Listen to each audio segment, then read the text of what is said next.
So spiritual bypass is the same. I want to get to depth. I want to get to some glimmering of an enlightenment, experience. I want to get to some sense of, living as love in the world.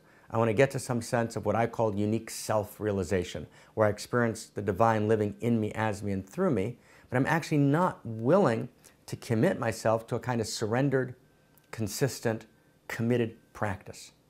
And much of the modern context in many of the spiritual communities that we're familiar, whether that's Boulder or whether that's Marin, or whether filled with beautiful and gorgeous people, but there's in this kind of liberal, left-leaning, alternative community, a sense of basically you go from one teacher to the next teacher because you've got this commodification happening. So the teachers are offering their wares, and you kind of drift from teacher to teacher. Each time you kind of get some insight, then you go to the next one, but you actually never develop, right, a commitment.